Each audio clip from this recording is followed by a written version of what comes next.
All right, man. Welcome back to Modern Brown Man Podcast. All right, we're back in Edmonton. Been traveling around, but we're like, we're gonna settle down a bit.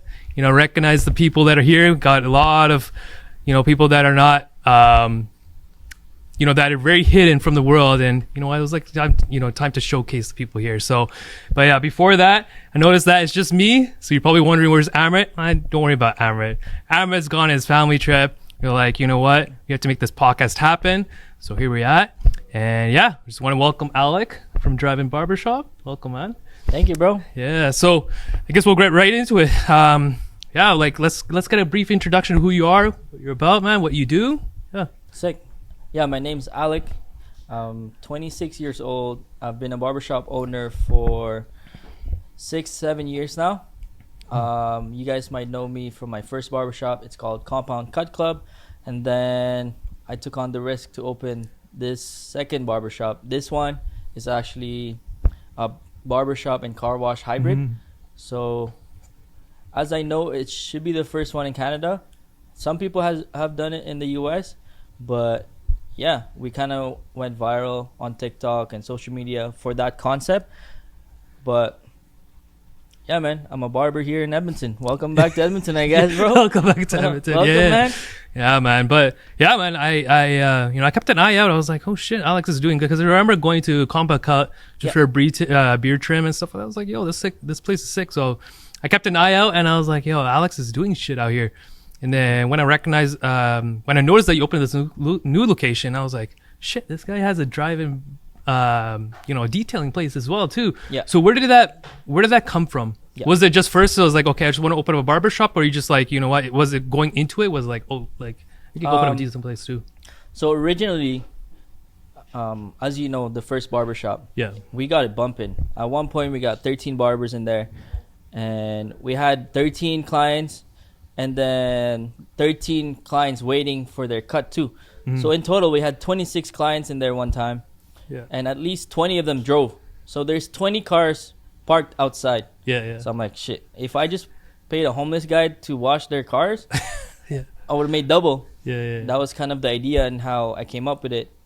Initially, I wanted to put like a wash, like an outdoor wash behind compound. Yeah. But as you know, it's in the hood. There's like hella homeless people there. That probably wouldn't have worked out. Yeah. And I was just looking for a second location for compound. Yeah. And then I came across this listing. So as you know, there's like a retail space, and then we got the garage bay attached to it. Yeah. That's when the idea came back to me. I was like, wait a minute, why don't we just open here?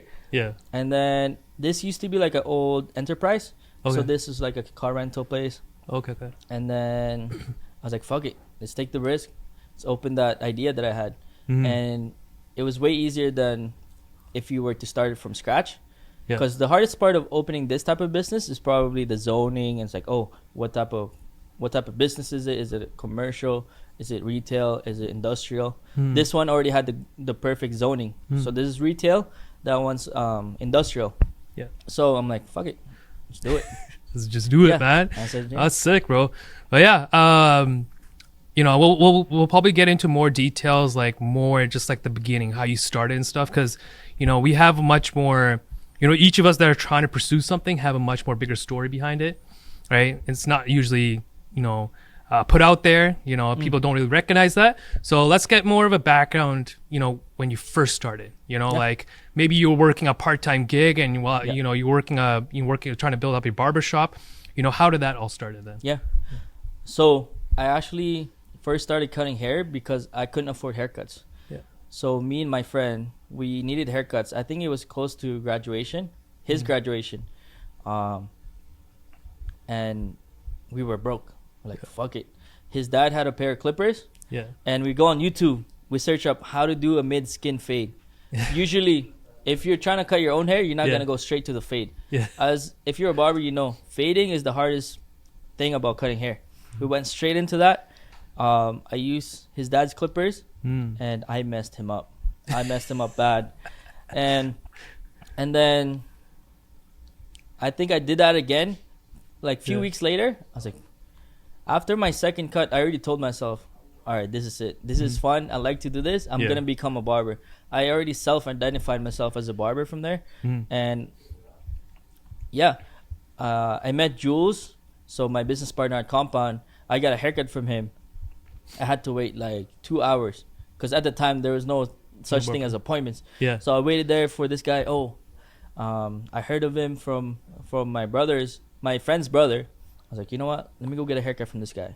And then I asked him for advice. I was like, oh, what type of trimmer should I get? So I only had clippers. Yeah. So I was still working landscape. We get there after work. I was still all sweaty and shit. Landscaping, like literally like wheelbarrowing sod, putting sod down, topsoil, all that. I was doing that during high school. And I used all that money that I earned from landscaping to get my first pair of clippers. And then I was about to buy my trimmers. I get a haircut from Jules. I was like, yo, which trimmer should I get? Yeah. And I got that connection from him. We kind of just started talking from there.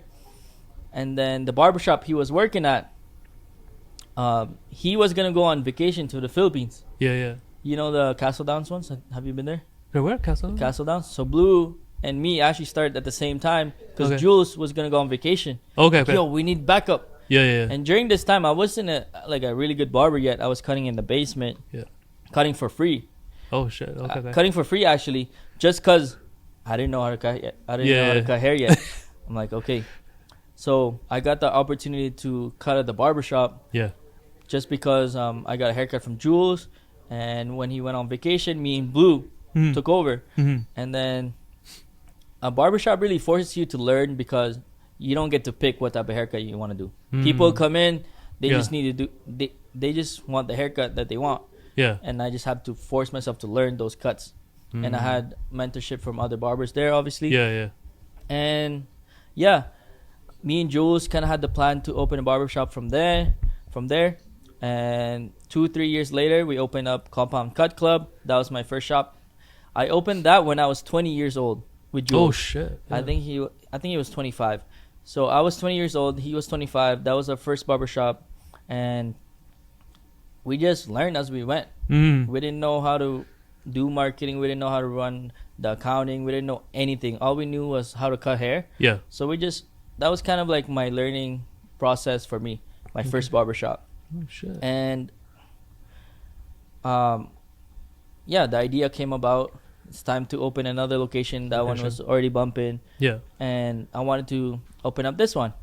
So I opened up this one, decided to just focus on this, and actually just sold my shares for the first barbershop. So now I'm just truly focused on this one. And in the beginning it was tough because I built up Compound and I had all these barbers. Now I opened a second location. I'm not allowed to hire any of my barbers from the first one. Yeah. Because that would be conflict of interest. Yeah. And that's a whole nother risk to take. Yeah, it's a whole nother risk. I wasn't allowed to take any barbers. And you can argue Compound was the #1 barbershop in Edmonton. Yeah. And now I have to compete with my own barbershop. Yeah. So this one's struggling. I'm like barely making enough money to pay for all the expenses. Yeah. Because I had a detail bay too. Yeah. Imagine, in the beginning, I didn't know how many detailers I needed to have on. I didn't know how many people. Yeah. We didn't know how busy it was going to be. Yeah. So in the beginning, I had 4 detailers on standby, all on hourly. Shit. And sometimes we'd have no cars. Yeah. Imagine all these like, 4 guys getting paid. Yeah. And there's no nothing cars. returned. Yeah. I was like, holy shit, bro. First month, man, I didn't even know how the hell we survived. Yeah. Because we didn't really have money, bro. Yeah. We kind of just figured it out as we went. Yeah. And then, yeah, we like stuck through the tough times. Just kept doing marketing, free cuts, free everything, free car washes. We did so many free car washes. Yeah. And then, yeah, now we grew from like 3 barbers in the beginning. Yeah. Now we're at 13 barbers, and we sublease the detail side. Okay. That's what I learned. I'm gonna stick to what I'm good at. Yeah. Find other people to run what they're good at. What they're good at. Yeah. And they've been busy. They've been subleasing that side since January 1st. It's now February 15th. Oh shit. They're doing really good. That's good. And shout out to Henry and Jordan. They've been killing it in there, and they're offering more services like tinting. Yeah. And ceramic coat. That's the stuff I didn't know about. So yeah, it's really good. So then how do you, because the thing is like through those tough times, you could have been like, hands up. You could have been like, yo, I give up. This is way too much pressure, right? So then how do you really get through it? Like, I'm going to stick to it. I'm going to make sure I follow through with this because I believe in it, right? Because the thing is, like, biggest thing is, like what you're saying, you have people that are detailing. You have, like, 13 barbers, right? Right? And then at some points where you're just, like, you weren't getting any clients for detailing and barbershop as well. And you're like, fuck, I have these expenses to pay too now. So it's like, how did you even work through that, knowing that, hey, everything will work out because I am putting the hard work in. I'm getting shit done, and it will pay off eventually. Like, how do you stuck through with it then? Well, I mean, I already had my first barbershop, so I already gained a lot of confidence from the first barbershop. It's not like I didn't know what to do. Yeah. It's just a matter of time.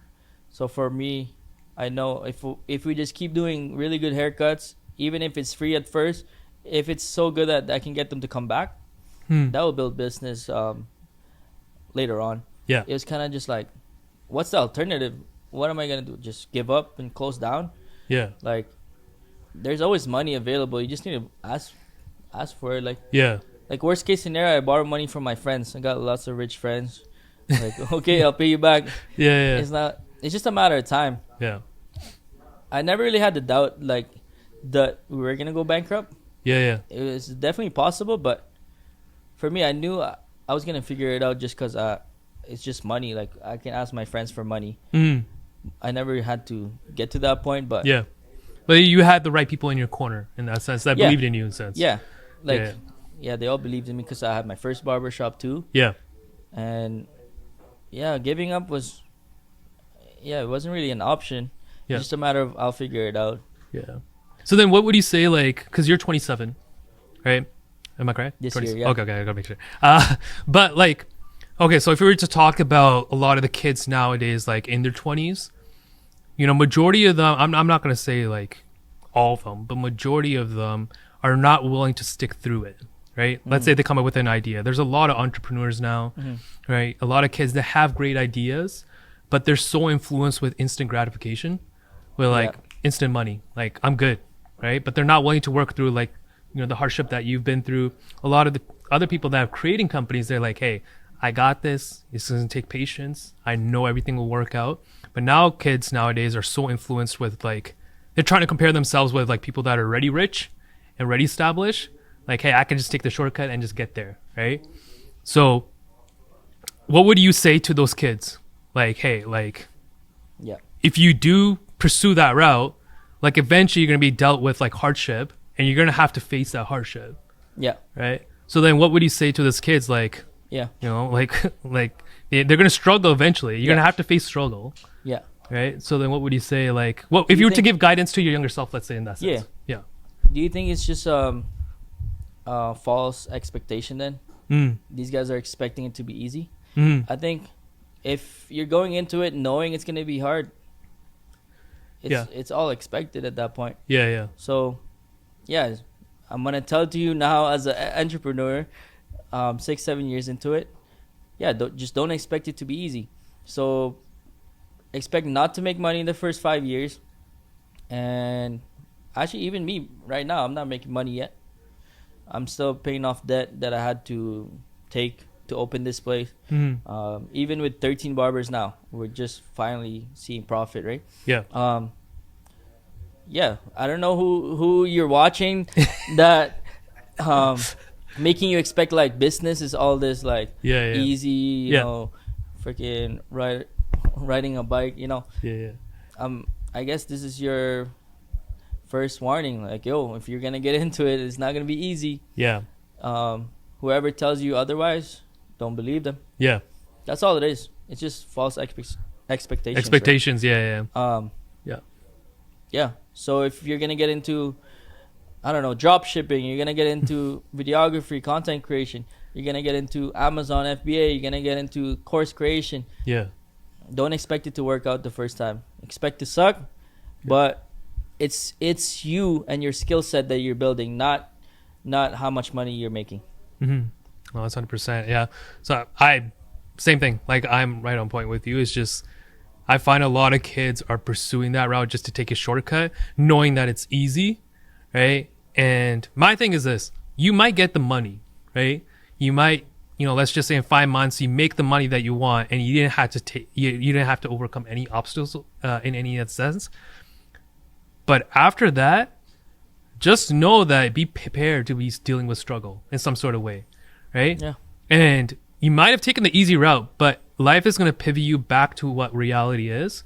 And it's going to make you, it's going to test you. It's going to test you whether or not if you're willing to take the hardship, right? And whether or not if you want to go over it, well, that's completely dependent on how dedicated you are, right? So props to you with like, what you've created and going through with it. And you mentioned it as well, like, like debt itself, right? Yeah. So taking that risk on financially too is just, it's quite overwhelming, right? So then, a lot of, like, even for myself, I have my own sports agency, right? So there is that risk where, like I might be dealing, like, especially in the space that I'm dealing with, is a lot of lawsuits and stuff. Oh shit, right? Yeah. So like I'm taking that risk within that sense, and like, okay, you know what? I'm going to have to, in order to expand into the States, I have to take a loan, I have to go into debt and stuff like that. And not many people are. Yeah. What is that switch like? Because there is that doubt, like, oh shit, like I'm going to debt.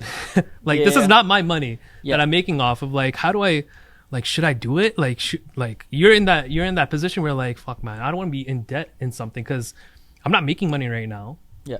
Right. But I'm borrowing money from the bank where I'm just like, fuck man, now I owe the bank. On top of that, I have to pay myself still too. Yeah. Right.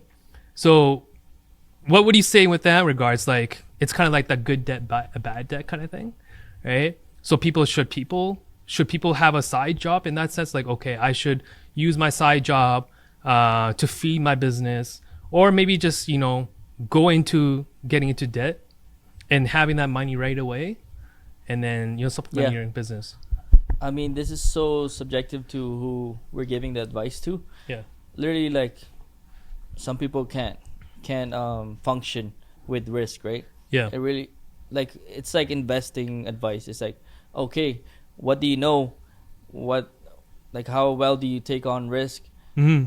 Everyone's so different. I think entrepreneurs are obviously like way better with risks.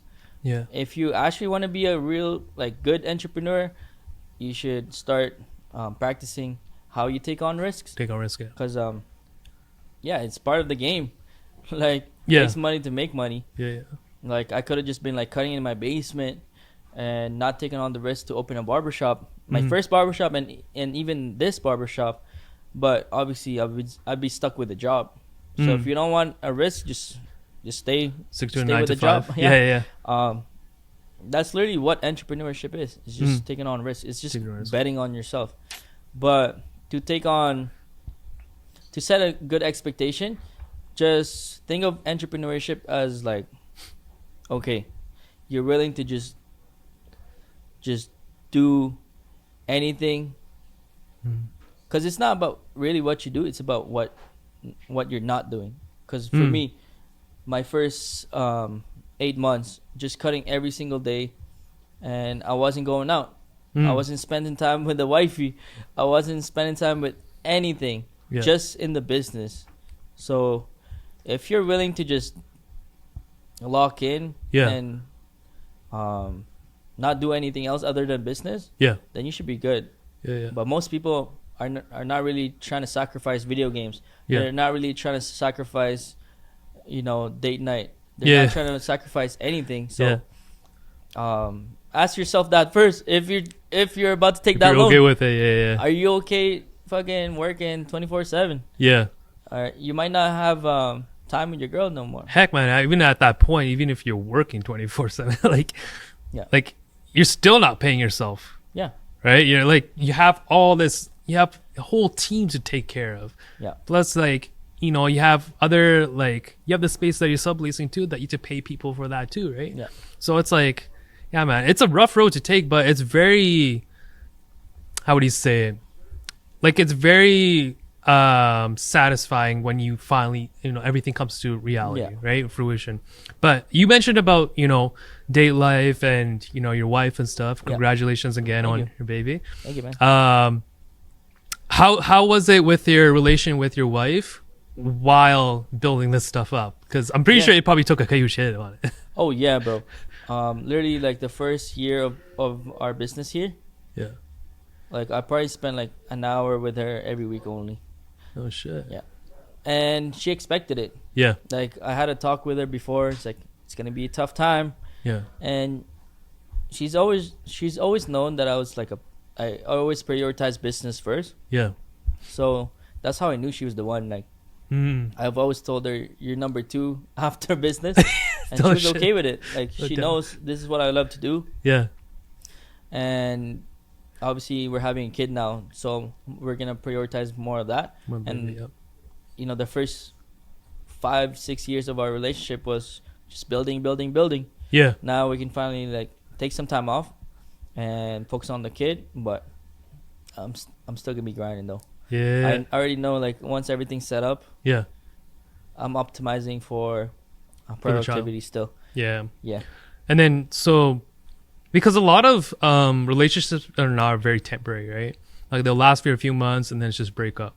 And then especially with like, you know, entrepreneurship of just creating your own stuff, like it's very tough to find a partner who understands that. Yeah. Right? Because like even if you said yourself, like you only had an hour to hang out with your wife per week, right? Yeah. It's like how many type of relationships? So like, you know, I don't want to ping this on women, but the thing is like there's so many, there's so much external influence thinking that, oh, you know what, I can get this lavish life right now with a man that's already established versus someone that's you know, that's trying to grind. I got lucky, bro. Yeah. I got lucky. I met my girl in high school. We've been dating since high school. Oh, okay. So, oh shit. Yeah, she believed in me since the start. Like we used to bus to dates. Oh, okay. And my mom used to e-transfer me for dates before. I'd literally be on date. I order food. I'm like, shit. I got no money. Let me text my mom. Yeah. She e-transfer me. Yeah. Oh, I can pay. But she also had money to pay for it, so she was also ready. So we literally came from nothing. Yeah. We used to bus to dates, and yeah, that's how I knew like she was the one. Like from the start. That's tough to find though. If you're young and you're already dating someone that understands you're trying to grind, it's way easier that way. Cause once you get older, you might have to do it by yourself, bro. Grind it out single, cause girls might distract you, bro. Oh, it is. I see a lot of times with these guys trying to date and trying to go out and also trying to build a business. It's like, nah, bro, it's not working, man. That doesn't blend well. And you never know if she likes you for you. Yeah. Or just likes you for the money. Yeah. And it's true. I think that's how, like, you started the question with, why are all these entrepreneurs think it's so easy? Because everyone makes it look easy online. That's all it is. They're trying to impress these girls, trying to get all this attention. Yeah. And trying to, you know, be like, yeah, I'm an entrepreneur. There's a new wave right now of like entrepreneurs. Yeah. Like, bro. Like all of a sudden, everyone's fucking drop shipping. Like they just wanna, they wanna hop on this wave. Like, oh, girls like entrepreneurs. Oh, we're gonna become entrepreneurs. But it's so true. So true. They think it's easy, and you know, over time they get weaved out. Yeah. Like that's true. They post it on their social media and stuff, but like, bro, I'm entrepreneur. It's like a cool thing right now, bro. Yeah. And, bro, if you're a true entrepreneur, get all that distractions out, like. All of that stuff you're trying to post just to impress these girls.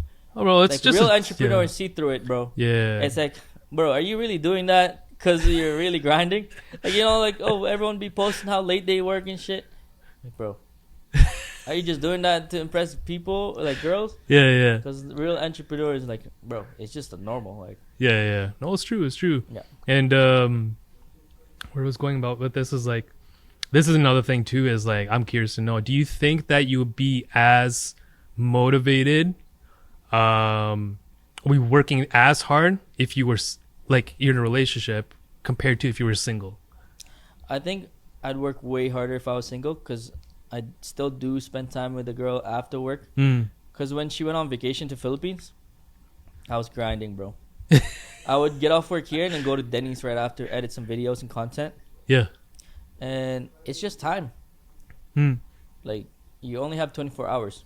Yeah. You only have 24 hours. But do you think that, because like we've talked to other people too, and they think that because they have a girlfriend who, you know, like in your situation, you have a wife that supports you fully and completely understands the path that you're trying to take, right? Yeah. And you know that, hey, like now I'm bringing in another person, another child, right? I mean, for me, I think like either way I'm gonna get there. Yeah. I'm just so grateful that she wants to go there with me. Yeah.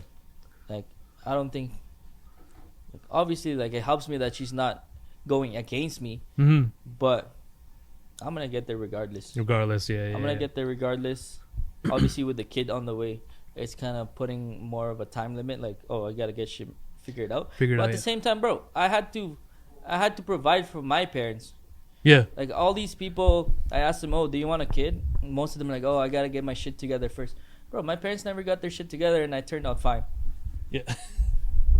It's tough, like, bro, it's tough. Bro, I was feeding my family. I was 17, dropped out of high school. I was cutting hair in the basement, and I was paying for all the bills. Oh shit. Like, bro, we had a family of 6. Like, my kid, I want her. It's a girl. I want her to grow up to be able to do the same shit. Like, most people spoil their kids nowadays. Yeah. So I'm like, bro, Yeah. you're never gonna be like, you know, that person that's capable. Yeah. So as long as you raise your kid to be capable and confident and competitive, I feel like you got it right. How's speaking of family, like, how was it, like, your childhood? Bro, I'm so grateful for it. Yeah. I had the best childhood ever. Oh shit. I grew up in the Philippines, came here when I was 11, and I always try to reverse engineer how I became how I am, and it's through the childhood. Everything is based on how you were raised, how your parents were. Obviously, I had both my parents. I'm very grateful for that. For the most part, they were like away because they were working and stuff, but they provided. I got to see what it was like in the Philippines, and you know, I came here when I was 11, and then when I went back there, like 5-10 years later, the friends that I was growing up with, that I was in school with, they're all like farmers.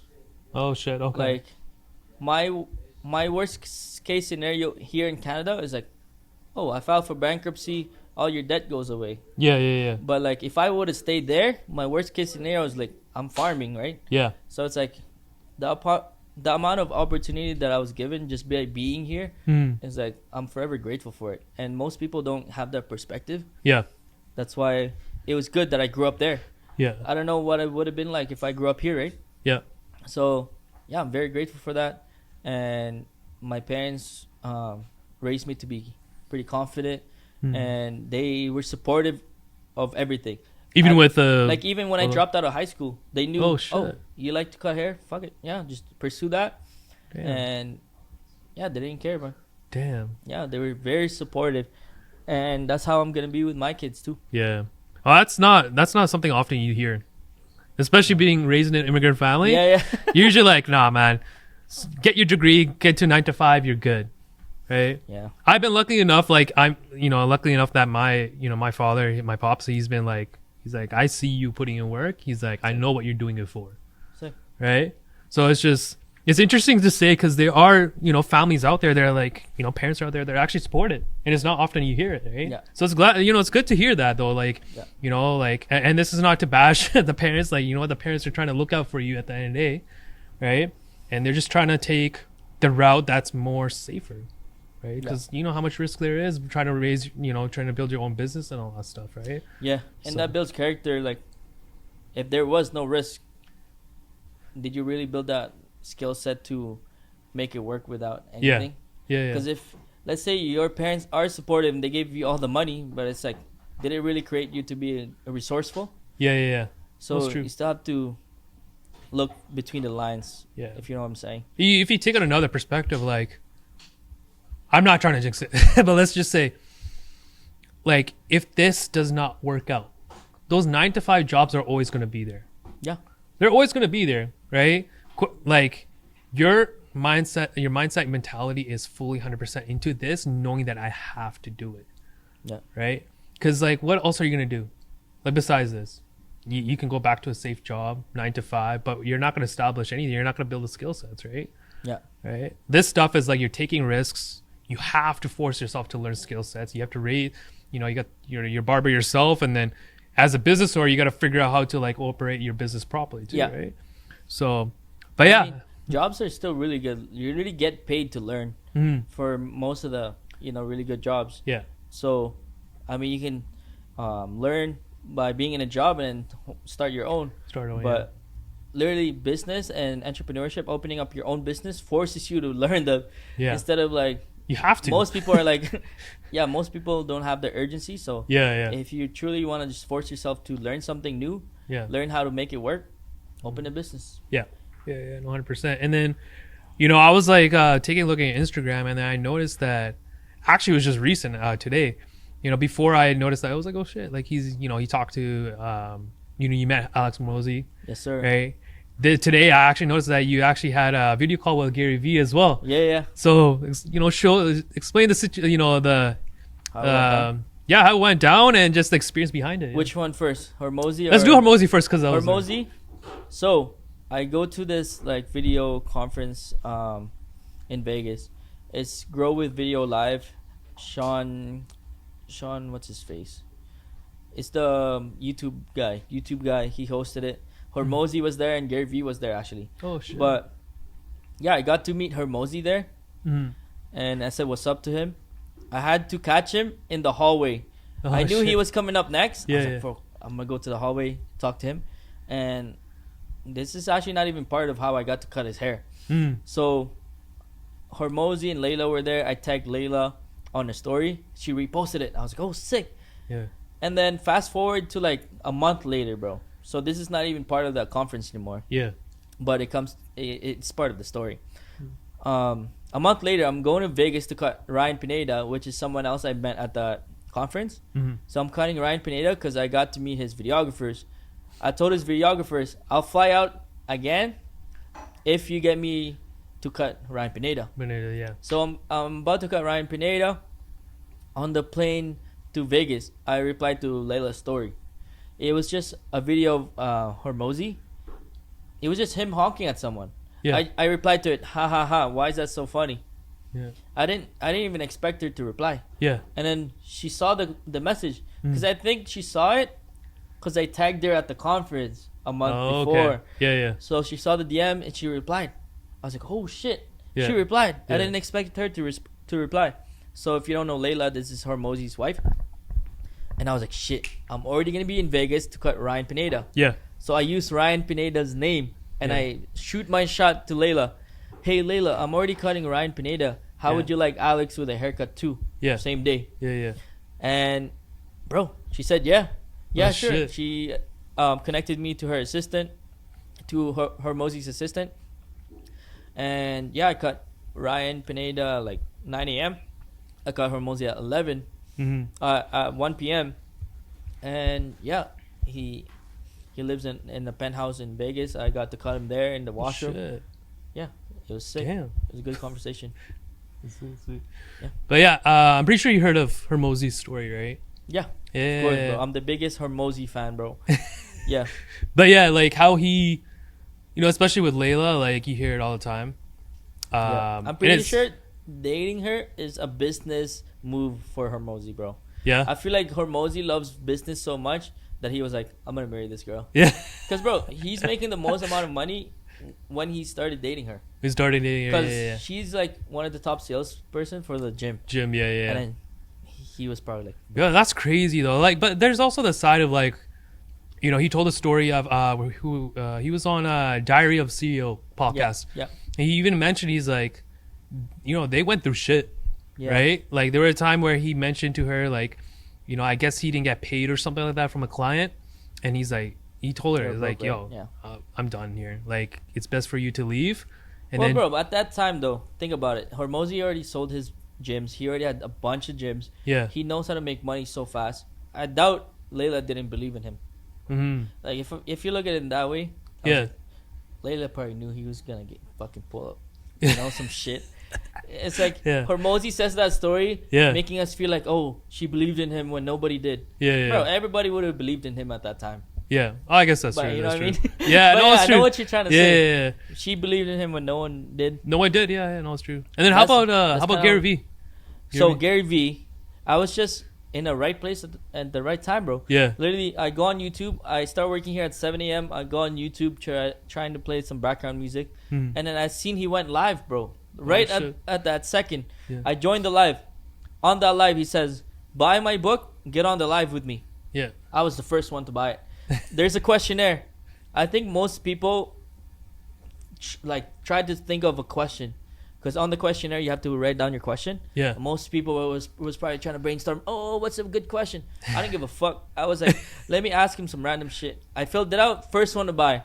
Yeah. Boom. So I was the first one on the live. So I bought the book. I'm like, yo, Alec, you're hopping on. All right. I'm hopped. I hopped on. I was like, yo, what's up, Gary V? Check out my barbershop car wash. Yeah. He was like, he liked the idea. Yeah. And I asked him, yo, I can't really find anyone for the detailing side. He's like, not yet. Yeah. And then a year later, found someone to sublease it to, and they're killing it. And the goal is so that they build up their business, so we can open more locations. Yeah. And the hardest part of this business is finding locations, though. Oh, really? Barbershop, car wash, or like what kind of buildings have that? True. Yeah. Well, I guess it's like you were saying before, it was like an enterprise before, right? Yeah. Yeah. I mean, I could look at different enterprises, but some of them are really big. Yeah. That's the thing. You don't need it to be too big. That's just unnecessary expense. Yeah. I might just open more barbershops with no car washes. No car washes. If I don't find anything like this. Oh, that's sweet. But yeah. What was the? I'm assuming that you probably had conversations with the two people, like Hamosi and Gary V, right? Yeah. Like, how was the? Because there's probably a separation of the type of communication that you have with those type of people compared to just the regular people that are regular people.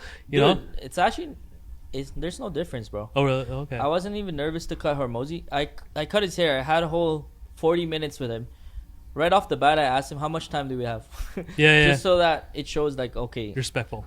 I'm gonna respect his time. Yeah. And the whole time, bro, he was just asking me about my business. At this time, I only had Compound Cut Club. Yeah. I told him we were making X amount of money. I was like, whoa, how come we're not seeing so much profit? And he was trying to break it down to me, like, tips probably 20%. How much you pay for this? How much you pay for that? And it was just very normal. Like, it's like I'm cutting any of my clients. Obviously, for me, I looked up to him and, like, bro, I was starstruck, but I wasn't nervous, bro. I just felt like I was talking to a normal person. Oh shit. Yeah. Damn. For the most part, these guys are normal. Yeah. The way they are online is the way they are in person too. Oh, okay. So there's not a lot of like surprises. Yeah. So the personality is kind of the similar in that sense. Yeah. Yeah. Oh, and that's like the goal, bro. Like, you don't want to be famous for someone that you don't want to be known for. Yeah. 100%. That's why it's good to just document. Yeah. And then, because like when you meet people, like they're not expecting this fucking crazy expectation of you, right? Yeah. Like they know who you are online. Yeah. We've been to Toronto. Of course, Toronto's a bigger city, so you meet different type of people. Yeah. But man, there's some people, like, I don't want to mention their names. Fake. But they have this energy on social media. But when you meet them in person, they don't have no personality at all. Really? And I'm just like, maybe they don't want to open up to you yet. Yeah, maybe. Yeah, no, it's true. But it's just interesting. It's just like, like, you don't really seem the type of person, but hey, maybe.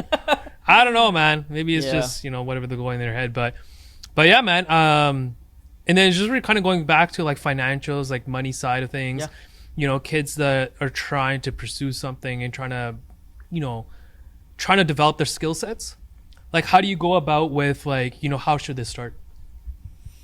Well, there's like if you don't know Alex Hormozi, make sure you go look him up. He has a lot of videos about like business advice. So I'm pretty sure he has a video. I think the title is like how to make your first million or something. Mm-hmm. So obviously list down what you're good at, so you can start a business off what you're good at already. Yeah. And I'm from there. Like, he says this in a lot of his videos. Business at the very top, at the highest level, it's all the same shit. Sales, marketing, operations. Yeah. So it's just a whole nother level. It don't matter what you're selling. It don't matter if it's service, product. At the very top, if you scale it to like, $1 million months. Yeah. It's all the same shit. Yeah. It's not like, when people say, oh, follow your passion. But dude, if you actually get good at business and get to the top, it's all the same shit. Yeah. So it don't matter if you're selling shoes. It don't matter if you're selling haircuts. It don't matter if you're selling anything, like Mm. I don't know, fucking walking dogs or some shit. Yeah, like it's gonna true. be the same shit. Yeah. So start something now, and figure it out later. Yeah, It's yeah. just It's just gonna come sales, with it. marketing, Yeah. operations. You're gonna have to. Like, it's not like Yeah. like if you want your business developed, At you're gonna. the end, at the top, he says it's all about just taking meetings with the people, making sure people are doing what they're supposed to. To do, yeah. It's just all leadership at the top. Yeah. So leadership is the highest skill in business. Mm. So there's obviously marketing, sales, operations, which is like actually doing the fucking work. Yeah, But yeah, pick one that you want to start with, Yeah. and eventually you'll have to learn all of them, and leadership. Yeah. If you're trying to get to the top. And then just with like, I'm pretty sure you probably had this at the beginning when you first started. It's like we have this mentality of like, oh, I'm gonna do everything myself, Yeah. right? I'm gonna do everything myself. But when when you're faced with all this stuff with a business, Yeah. like all this stuff, you're like, fuck, man, I have to have a team. Like, I need a team because Yeah. there's so much time in a day that I can deal with this stuff. So how do you go about with not only building your team, but just having the right people in your corner? Because, man, you see like a lot of these friendships, like Yeah. your boys and stuff, they're all just there for fun, but they don't want to talk anything about growth, anything about like what you want to achieve in life, right? And not me, bro. Me and my friends always been about growth, and I'm actually the most broke person in my group. Like Oh, my shit, group yeah. is not even like oh, I just met these guys. My group is literally from junior high and high school. So me and my three friends, Yeah. we've been friends since high school, Yeah. and I'm the most broke out of all of them. Okay. Oh shit. Like we just lift each other up. Like we always Yeah. talk business. We always talk about different ideas, and Yeah. obviously I took on the risk, and they have a more safer route. But Safer route, at the end of the day, like, yeah, I guess what's the question? Like, It's about. how do you not? So how have do you people know like surround yourself with the right? yeah people? right people? Yeah. Yeah, I mean, if your conversation is all about like partying, this and that, like Yeah. that's all. It's you're really gonna worth get. it. Yeah. So Because it's just like, okay, I well, got lucky, I guess. Eh? yeah. Because it's like, because it's the same thing like saying like, okay, you know what? Like some people say like, okay, you know what? I have the party people, I have the business people, I have the sports people, workout people. But it's just like, my thing is just like, why don't you just have one circle where you have somebody that's taking care of the health, that is, have a business mindset. They're working towards something, because in that way, you're not being pulled towards every type of group. Yeah. You just have a small group where you guys enjoy life. You go through the hustle. You go do your thing, right? Yeah. So, yeah, I guess I got lucky. My high school friends, my childhood friends, we all talk business. Yeah. Maybe because I don't know, I started it. yeah, Like, yo, I don't want to fucking talk about anything else. yeah. I mean, we'll still party. We go to Mexico and fucking party it up. yeah. Not too crazy though, you know. But that's We not don't your like primary. drinking and stuff. Yeah, But that's not your primary focus though. That's the thing. That's Yeah. that's something like yeah, once we done our shit, it's like, okay, let's take a bit of a break. yeah. Yeah. There's also like entrepreneur meets. Yeah, Bro, I started the entrepreneur meetup here once a month. yeah. It got up to like 50 people at one point, Oh shit. like at a time. yeah, Just a bunch of entrepreneurs or Yeah. want to start something. Yeah. Find the groups. If you don't like the group you're in, bro, it's your fault if you're still in there. yeah. I think people Take are that just self accountability. yeah. I think people are just not willing to. It's too much of a comfort. So like, if they leave, they're like, "Fuck, I'm by myself now."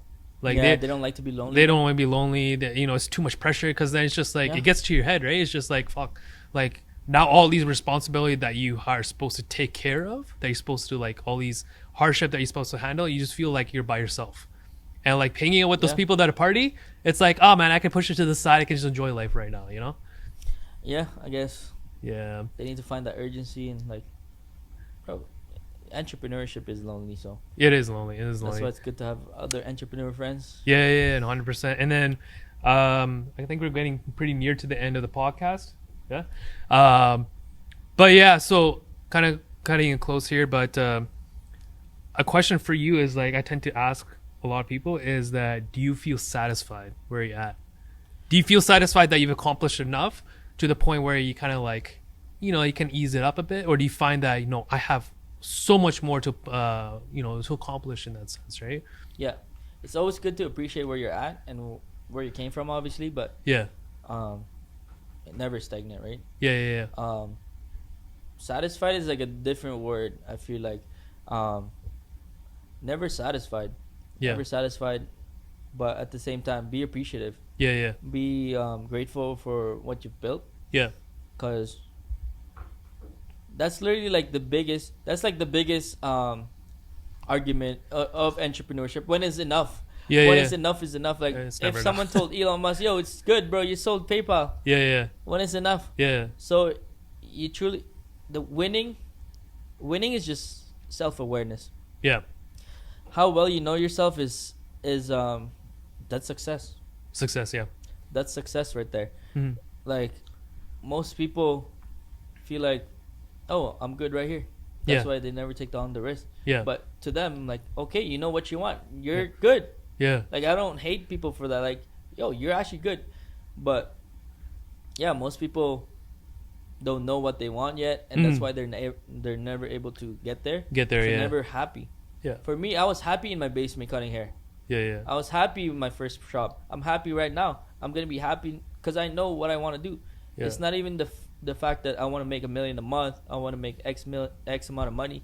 It's just like I like to do business. I'm gonna do business every day anyway, and winning in business is growing. So I'm like satisfied that I'm able to do this every day. Yeah. But I'm like I'm not satisfied that I'm just gonna stop. Yeah. Because No, it's true. the act of business is the goal. It's true goal. Yeah. Obviously, Hermosi says this all the time. I Yeah, don't want yeah. to steal from her, but No, but doing it is the goal. Yeah. No. It's. And I 100% agree. I think that when you're trying to create something, you can never be satisfied. You can never, because the thing is, like, when you stop at a point, and that's how like retired people die early. Apparently, I don't Oh, know. really? I think there's a study on that. Like when people retired, they're like, shit, what the hell do we do with our life now? Like, yeah. and What's- they just die. Yeah, I mean, I don't know about that, I mean, no, it's true what you say. Like, being satisfied is like, I just don't believe it, because I think like people who are satisfied to the point where they are, of course, it gets to a point where it's just like, okay, I'm established, right, and I can maybe take a step back to the point where I don't need to worry about anything. I've created so much, like created all the businesses and stuff like that, where I'm like, okay, I can take in more time, put in more time into my personal life.